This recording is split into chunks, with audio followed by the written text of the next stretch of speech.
নে নে ডাক ডাক, তারপরে কি করতে হয় আমিও দেখছি। নান্টুদা, ও নান্টুদা, বলি বাইরে কি আসবা নাকি আমরা ভিতরে যাবো? আপনারা কি চাই এবারে? কি চাই তোর ছেলেকে একবার ডাক না, তারপর তোর ছেলেকে বলছি। কেন ফাটাকে দিয়ে কি হবে? ও বাড়িতে নেই, দেখেছো কত বড় জোচ্চোর, নিজের ছেলেকে ঘরে লুকিয়ে রেখে বলছে নেই। কি হলো, জোচ্চোর কাকে বললেন? এই কেড়ে ফুটো, কার সাথে কথা বলছিস? এই তো দেখো নান্টুদা, তোমার নাতিকে কিন্তু ভালো ভালো ঘর থেকে বের করে দাও। আজকে আমরা একটা হেস্ত নেস্ত করে তারপরে বাড়ি যাবো। হ্যাঁ ভালো চান তো আপনার নাতিকে এক্ষুনি ঘর থেকে বের করুন। আরে বাবা, কি হয়েছে কি আগে সেটা তো বলুন। আমার নাতি আবার আপনাদের কোন পাকা ধানে মই দিল? তোমার নাতি একটু আগে ধাক্কা দিয়ে আমার ছেলেকে পুকুরের জলে ফেলে দিয়েছে। ঠিক সময় যদি হারান কাকা না দেখতো তাহলে তো এতক্ষণে আমার ছেলে ভোগে চলে যেত। সে কি, তারপর কি হলো? তোমার ছেলে আছে না গেছে? দেখেছো কি নাটক করছে, দেখেছো? আরে লেওড়া, আপনি থামুন তো, কি হয়েছে আগে সেটা শুনি। কাকা, তুমি কি দেখেছিলে একটু খুলে বলো তো? আরে আমি তো পুকুরের পাশ দিয়ে যাচ্ছিলাম, তারপরে দেখলাম।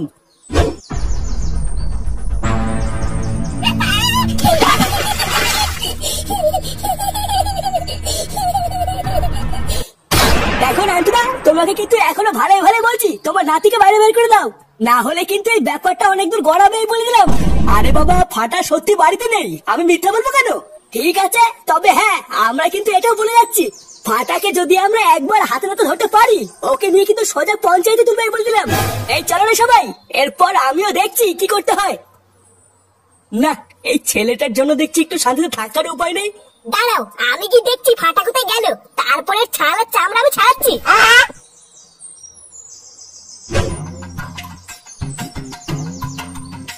এই ব্যাপারটা কি হলো বলতো বৌদি? সেই সকাল থেকে তোমার দোকানে বসে আছি, এখনো পর্যন্ত একটা খরিদ্দার তো আসলো না। আগে তো তোমার দোকানের সামনে ভিড়ের ঠাপে দাঁড়ানোই যেত না, কিন্তু এখন আর আগের মতন বেচা কেনা হয় না নাকি? হ্যাঁ গো, এখন আর আগের মতন বেচা কেনা হয় না জানো। আসলে গরম পড়ছে তো, আর গরমকালে লোকে খুব একটা চপ খায় না তাই।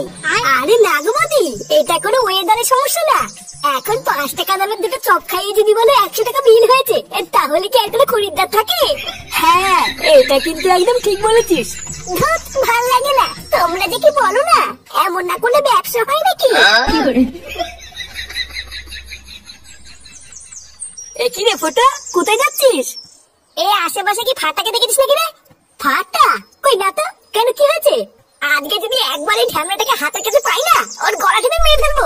বারাসি সকাল থেকে বাড়ির উপরে লোকজন এসে ঝামেলা করছে, একটু শান্তিতে থাকার উপায় নেই।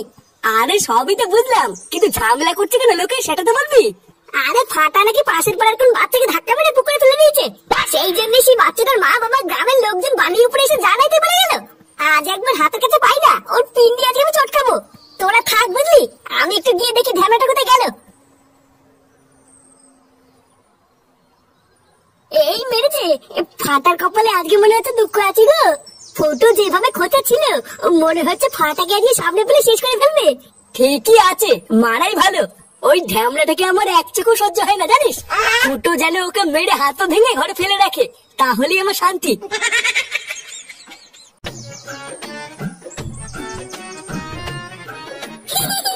বালা সেটা ভাঙা আচার পেয়েছি, আজকে এটা নিয়ে পাতি হবে। যাই, এটা নিয়ে চুপ করে কেটে পড়ি। এই, তুই আমার আচার নিয়ে কি করছিস না? রাগ রাগ বলছি, আমার আচার রাগ। রাগ বলে হয়ে গেল নাকি? এখন এটা আমার। একবার যখন আমি এটা হাতে তুলে নিয়েছি, এখন থেকে এটা আমার সম্পত্তি। এই তো কি বললে? সালা বলা ওটা রাগ, ওটা রাগ। এই বেলু, এই কই গেলি রে? এই দেখ ফুটাচ্ছে, আমার আচার চুরি করে নিয়ে যাচ্ছে। না বলা, লোক ডাকার আগে ভালো ভালো কেটে পড়ি।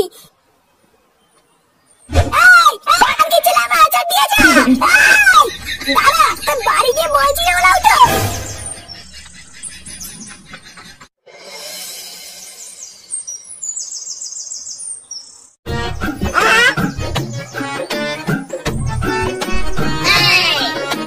কি রে, সেই যে আসছি বলে গেলি, এতক্ষণ কোথায় ছিলিস? একটা ইম্পর্টেন্ট কাজ করতে গেছিলাম রে। এই দেখ কি এনেছি। কি রে, এটা আবার কার পোঙা মেরে আনলি? আরে ওই পাশের পাড়ে ধেন্ডু বুড়ি আছে না, ওনা দিয়ে আচার চুরি করে পালিয়েছি। কিন্তু আচার আনলি কেন? আচার দিয়ে কি হবে? চুদ না, কিছু বোঝেন না। বালা মাল দিয়ে খাবো, আবার কি খাবো? ভোদা শুধু মাল আনলেই হবে? চারটা কি তো দাদু নিয়ে আসবে নাকি? এটাও ঠিক। নে নে, আর সময় নষ্ট করিস না, মারবে না। নান্টু, নান্টু, কইলে নান্টু, বেড়া বলছি বেড়া। আরে একই গো, ওই ঢেমনি মাসি হঠাৎ আমার বাড়িতে। এ তোর ওলা উঠে নাতি কোথায় রে? ডাক ওকে ডাক। শালা আমার উঠোন থেকে আচারের বয়াম নিয়ে পালিয়েছে, আমি ওকে ছাড়বো না। একই কি বলছি কে মাসি? ফাটা তোমার আচারের বয়াম নিয়ে পালিয়েছে? হ্যাঁ, তাই নাই দেখে আমি তোর বাড়ি বসে চোদনামি করছি। ডাক তো নাতিকে ডাক। কতদিন ধরে আমি আচারগুলোকে কত সাবধানে রাখছি, রোজ রোদে দিচ্ছি, আরে ওলা উঠো আজকে এসে নিয়ে গেল। কি রে বিলু, তুই দাঁড়িয়ে আছিস কেন বল? হ্যাঁ গো, বাড়ির উঠোন থেকে আচারের বয়াম নিয়ে পালিয়ে গেছে। আমি তো পিছন দৌড়ে ধরতেও গেছিলাম, কিন্তু লুঙ্গিটা বাইতে পড়ে গেছিলাম আর ধরতে পারি নাই। শুনলি তো নাতি কি করছে? মাসি তুমি চাপ নিও না, ফাটা বাড়িতে আসলে আমি কান ধরে তোমার কাছে নিয়ে যাবো, তারপর না হয় তুমি যা খুশি করো, কিন্তু এখন চিনিও না মাসি, পাড়ার লোক জড়ো হয়ে যাবে তো। তোর নাতি যদি আমার আচারের বয়াম ফেরত না দেয়, আমি কি করি দেখিস।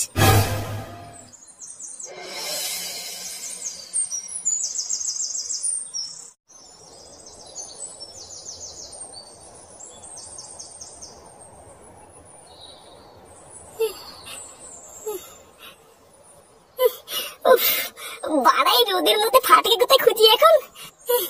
যা রোদ দিচ্ছে, ওকে খুঁজতে তো আমারই 12টা বেজে যাবে। না বাবা, আর খুঁজে করে লাভ নেই, বাড়ি গিয়ে ফ্যান চালিয়ে একটু শুই গিয়ে। বিকালে তো খাবার জন্য বাড়িতে আসবেই, তখন ফাঁকটা লেগে লেওয়াটাকে ধরবো। এ কি, ওটা বাবা আসছে না? এ কি বাবা, তুমি কোথায় যাচ্ছ? আর বলিস না, তাড়াতাড়ি আমার সাথে চল, একটা কেলেঙ্কারি হয়ে গেছে। কেলেঙ্কারি হয়ে গেছে মানে? কি হয়েছে? আরে গ্রামে সবাই নাকি ফাটাকে কোন জায়গা থেকে ধরেছে, ধরে গ্রাম প্রধানের বাড়িতে নিয়ে গেছে। কি বলছো? হ্যাঁ রে, শুনছি নাকি ধরে বেঁধে রেখেছে, তাড়াতাড়ি চল, না হলে কিন্তু গ্রামের লোকজন ধরে মারধর করবে।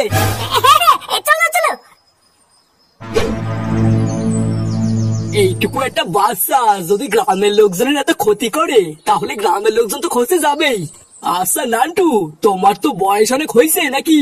তা তোমার নাতি যে এরকম 1200 দামি করে বেড়াচ্ছে, তা তুমি কি শাসন টাসন করো না নাকি? না মানে মোড়ল মশাই, আমি তো আমার দিক থেকে সম্পূর্ণ চেষ্টা করি, দাদু হয়ে যতটা সম্ভব আমি তো সবই করি। হ্যাঁ, তা তুমি কেমন শাসন করছো সেটা তো দেখতেই পারতেছি। একজনের বাচ্চার ধাক্কা দিয়ে পুকুরে ফেলাই দিছে, আর একজনের নাকি আচার চুরি করছে, আর ওই যে কেউটে পড়ে আছে, কেউটেরও নাকি মাল খাওয়াই দিছে। কেউটের জ্ঞান ফিরতেছে না বলে কেউটের মাও সেই থেকে কাঁদতেছে। তাহলে বলো নান্টু, এটাই হইলো কি তোমার শাসন, তাই না? আর এই যে ফুটো, তা তুমি কেমন বাপ হইছো? তা এইটুকু বয়সে তোমার ছেলেটাকে তুমি এইসব শিখাও? দেখুন বড়া, আমি কেন এইসব শিখাতে যাবো? আমাকে খেয়ে দেখো না, কাজ নেই নাকি? দিন রাত এত চলন নেই, তাও ওর কোনো শিক্ষাই হয় না, তা আমি কি করবো? আর আজকে তো পুরো পাড়ার সামনে আমার মান সম্মান সব ডুবিয়ে দিল। একবার এখান থেকে বেরোক না, তারপরে আমিও দেখছি ও কি করতে হয়। না ফুটো, আমি কিন্তু এই লাস্ট ওয়ার্নিং দিতেছি। তুমি তোমার ছেলেরা কি করবা কি না করবা আমি জানি না, কিন্তু তোমার ছেলের নামে যদি পরের বার আর কোনো নালিশ আসে, তাহলে কিন্তু আমি তোমাদের সবাইরই গ্রাম ছাড়া করবোই বলে দিলাম। আপনি কোনো চাপ নেবেন না, ফাটার নামে আজকের পর থেকে আর কোনো নালিশই আসবে না। আজ ওর আমি এমন ভাঙবো, ও নড়তে পারলে তো লোকে এসে নালিশ করবে। পুরো গ্রামের লোকের সামনে আজকে তুই আমাকে এই দিন দেখালি, চুদির ভাই। ফুটো ছাড়।